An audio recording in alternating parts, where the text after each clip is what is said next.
Okay, so this is my post-game Penn State, Iowa.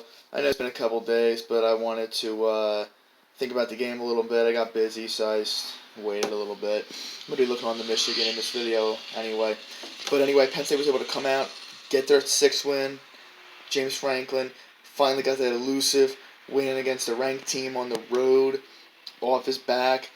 Penn State was able to beat Iowa in Iowa at night against the refs as well, 17-12. Before I get into it, I'm gonna just talk about the refs. Look, the refs had some questionable calls, and I do think you do have to look into it when you have a guy like John O'Neill, my bad. That every time he refs a Penn State game, there's always questionable calls against Penn State, and like really bad calls. That touchdown was obviously a touchdown. Everybody knew it was a touchdown, but him.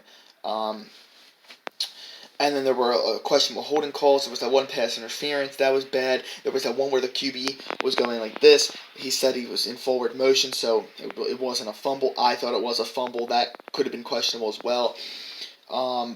Just not good officiating. Helped Iowa a little bit, I think. But overall, I think it was a good win for Penn State, and I think that it shows that they can win a game when this offense doesn't click. They can still win games because this defense is that dominant. Like against Michigan Saturday, Michigan State coming up, they may not have to score tons of points. If their defense can keep them in the game, 20 might do it, 17 might do it, even 14 might do it. So that's a very good thing. Another thing I have to point out is Penn State was a little jittery in this game. I think it's something that they'll grow from. I think the passing game was not great. The O line, I thought, did well. This is a good, really good Iowa D line, and they did a fairly good job. Clifford was under some pressure, but it wasn't like he was under pressure all game. It wasn't that bad. It was just kind of but that turns into good with how relative they are to their opponent. Noah Kane, he's our guy. Okay, James Franklin, listen to me. He is our guy. He's our best running back, and it's pretty obvious. If we don't have Noah Kane, we don't win that game, in my opinion. He always falls forward. He always gets that extra yard or two. He's a consistent running back, and against these opponents, Journey Brown's 80-yard electric speed is not always going to work because the level of opponents are better. They're not going to give you that big play crap.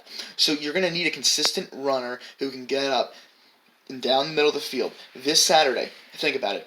If you can establish a running game with Noah Kane going up the middle, this D-line for Michigan is not as good as what it was a year ago. You can establish some kind of running game. Then you can pull it back. Clifford can run, or you can throw it deep to Dotson, Hamler, even Fryermuth, and get a big play opportunity there. I think overall, I think the passing game needs to be a little bit better. It needs to be a little more polished. But when you're in an environment like that, it gets a little bit of an excuse. I think if this offense can really get going and really develop, watch out for this team because they're going to be really dangerous. All in all, I think it was a good win. I think you got to be happy with it. Number 7 in the pools.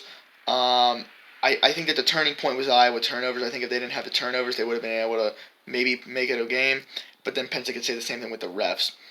So that's a wrap for this video, guys. Peace out.